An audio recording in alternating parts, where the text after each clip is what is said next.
First of all, what I want to tell anyone that is struggling to believe in themselves, I want you to know that that is normal. That is normal. You're not weird. You're not like, we all go through periods of self-doubt, of insecurity. That is just life.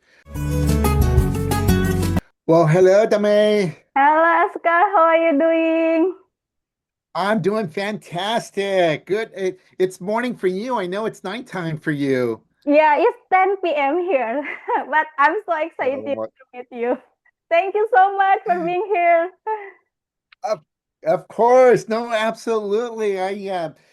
So thank you so much for being here. It's such honor to have you, like to be my guest on my podcast, Teman Bicara Damay, Oscar. So yeah, thank you so much. And then I find that particularly like inspiring your journey about that you describe yourself as an introvert, become international speaker that like has helped thousands of people build confidence and create opportunities for themselves. So could you little bit tell us like, about yourself and what you are doing? yes. Thank you so much again for having me as a guest here on your podcast. Yeah, so I worked in the tech industry for about 12 years. I've grown up in the San Francisco Bay Area or, Silicon Valley. And again, started working for various startups, transition career where I became the Chamber of Commerce president CEO. Worked there for almost 7 years, and then I decided that I wanted to start my own business, but I didn't know what kind of business it is that I wanted to do because the reality is I am not a technical person, meaning I'm not a software developer or anything like that. And in my mind, I thought, somehow I need to maybe design an app or something. Well, I left the role of the chamber, and for 1 year, I did a part-time contract role at LinkedIn doing community relations work. And that gave me a little more time to think about my business idea. And it turns out 2 months before my contract ended, a local librarian sent an email to LinkedIn, which I received, asking for an employee to go do a free LinkedIn workshop in the evening. And I couldn't get anyone to go do it because work all day and then in the evening go do the workshop. It was going to be a very long day. So I self-volunteered myself and I did the workshop completely nervous because again, I am an introvert. That is my natural personality. And but anyways, the audience loved it. The librarian loved it too, and I liked it. And the part that I liked, and I think I might have shared this in Indonesia, was not the speaking. The part that I liked was helping other people. Okay, and so my contract ended 2 months later, and for 2.5 years, I did free career and LinkedIn workshops throughout the San Francisco Bay Area to get my name out there, to understand more about what people were interested in. And in this year, it'll be 11 years now that I started Aspira Consulting. And like any business, we've evolved, we've changed the focus. And today, our main focus is on AI, career mobility, and entrepreneurship. That's wonderful. Like you wanted to inspire also empowering others based on your Yes. experience. So that's wonderful, Oscar. So my question is like, what message you wanted to give to people, like to people that still struggling in like struggling to believe themselves or like their journey. Yeah, still struggling. So what message? Like, yeah. Yeah. So that's a great question. It's a very fundamental question here because I have been there. And first of all, what I want to tell anyone that is struggling to believe in themselves, I want you to know that that is normal. That is normal. You're not weird. You're not like, we all go through periods of self-doubt, of insecurity. That is just life. What I encourage people to do, though, is to seek a mentor, a friend, a group to belong to. Like, for example, one of the things that I love about My America is that essentially you create a community, right, of like-minded people that support you, that encourage you. But there are different examples of community type groups, organizations in school that can support us because sometimes we need to borrow the belief from someone else because that's what I did. There were again um, many times that to use the example of being a speaker and a trainer, I would look at other people that were like amazing speakers, and I would just sit there, watch him, and be like, "Oh my gosh, I want to be like them." But I would look at not beyond the I just want to be like them. I would begin to study them. I would begin to see how they introduced themselves, how they spoke, how they paused. When they were done speaking, did they walk off the stage or did they stick around and talk to the audience and so forth? And and then the next part is you just start taking some small little steps to get out of that comfort zone. And for me, um, those small steps, it wasn't actually speaking. You know what it really was? It was sitting in the front row. Because if you notice, pay attention, most people don't like to sit in the front row. Okay. They feel maybe they're going to get called on or whatever. And there's always the front row at an event tends to be empty or very few people sit. And I saw that and I said, I'm going to start sitting in the front row because for me, every time I sat in the front row, it was like a mental game that I was playing. It was like a victory for myself that I sat in the front row. And really, if you think about it, I mean, what I'm describing is our comfort zone, right? That belief in ourselves, that we began to take small little steps to increase our comfort zone, increase. And then before you know it, time passes, and then all of a sudden you hop on a plane and you travel 30 hours one way to go to Indonesia and you speak to a bunch of people. Okay. So those are some things that I would recommend people to do to strengthen the belief in themselves. Yeah, so having mentor, having someone to support us and also learn from them. So that's the message. So what kind of another message that you want them remember? Maybe one message again that you want them remember.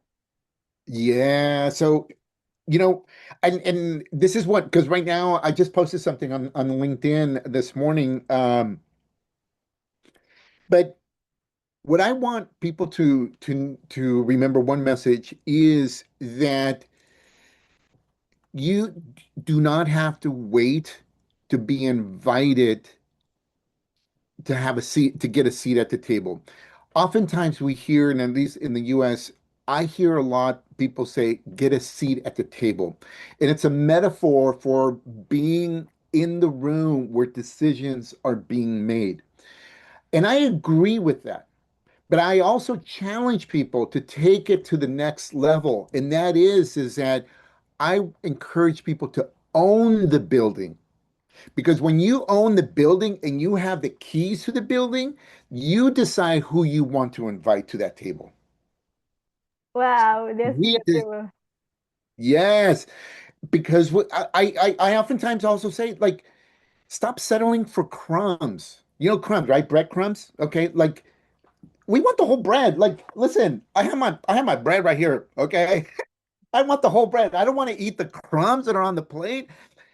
And for me, I'm always challenging people to think bigger, dream bigger. And that's why I say it's don't just get a seat at the table. The message is strive to own the building because now you have the keys to that building. That's amazing. That's beautiful, Oscar. Thank you so much for that one message. And the last question, like people like sometimes misunderstand about success, purpose, and leadership. So what the most often that people misunderstood about it? Oh, that's another great question. You know what? I'm going to reframe it a little differently because I also talk about this in my book. Um, You know, the best speech that we will give is actually we're not going to be the ones giving it. And we will never even hear the speech. And that is the speech that is given in our eulogy when we pass away. I want you to think about when we pass away, right? Our loved ones get together, friends, those, that we impacted, they get together. And they'll talk about the impact that you and I had in their lives. And so to me, that is the biggest impact that or the misconceptions that we sometimes have about success, because sometimes we think about success about, do I have a certain title? Do I have a certain car? Do I have a certain house? Do I travel to certain places? All the like the material things. But for me, and I had a really awakening after about 10 years ago when my parents passed away. First, my dad passed away, and then 4 months later, my mother passed away. I also went through some serious personal challenges in life. And when I realized, like, wow, you know what? Um, it's the impact that we have on others, how we make others feel after they engage with us. And to go back to the example that I said about the eulogy, is what are people going to say at our eulogy about the positive impact that we had on them? Because now we are leaving a legacy, a positive legacy behind. And so that's what I challenge. And that's what I do. Like, listen, if I did not have to pay bills, I would do what I do honestly for free, because that is how much I enjoy it. I love it, and the impact that I have on other people. Yeah, that's beautiful, beautiful. Like creating legacy, right? Could I say like creating legacy, Oscar? Yes, yes, absolutely. Creating that legacy, that something that lives on beyond us, Mm, right? Beyond, like, I mean, if you look, like, for example, the image that you have in your background, those are books. That's a legacy right there. That's an example of legacy. mm. Someone, an author, wrote those books, their thoughts, their ideas, and guess what? Those books now are written for generations to come. Yeah. Yeah, as I mentioned before, as you mentioned before about having like material things like car, house, like we as a young people, it's hard to like not compare ourselves to like other young people, So that's why the question come to my mind because I wanted to encourage young people as well, like what that's the mean of the success or purpose and leadership. Yeah. Oh, and you know what? I mean, yeah, absolutely. You are absolutely right. That I mean, obviously, when you're younger, we compare ourselves a lot, and it takes time, right? Over time, that you solidify more your values, the experiences we go through. Some of us like had material things, and then now we don't have them, or whatever. Mm, But the other thing too is that I what I am seeing with, like, say, the Gen Zs and even the younger generation today is many of them are seeing their older peers or maybe their parents or family members who had success, and then now they also look at deeper things like, what about the relationship with your kids? mm, Now, what about your own relationship? Are you happy? Like, you have these material things. Are you happy? And in some cases, they're not. I mean, look at again, I'm just talking about the US, but here, the rise of people being on medication for antidepressants, high blood pressure, a lot of these things that we can control with less stress, mm, you know and then there is the other part too, that I also acknowledge. When we come from a poor family, low income, right? When we come from survival, we want to get out of that situation and we want to get into success, right? Now we want to have a nicer car, house, and etc. And I get that, I understand that, and that is important. The thing that I believe in, and that what you and I here are talking about, is is how do we regulate, how do we control so that the material things don't define us, but it's just the me, Oscar, whether you and I are the same, whether we live in $1 million home or whether we live in a small little apartment, like you and I are the same. Yeah, that's a good point. Thank you so much. That's wonderful, Oscar. So yeah, that's my question for my podcast. That's mini podcast, Oscar. So just two questions. Thank you so much. Yeah, yes, no, absolutely. Thank you so much for having me here, and I've enjoyed the time. And please, we're connected on LinkedIn, and please, I encourage you and all your listeners, please, please, please share your story. Your Mm-mm. story makes a difference out there. So thank you so much for what you're doing. Yeah, yeah. Thank you so much. Absolutely. No, thank you. Yeah.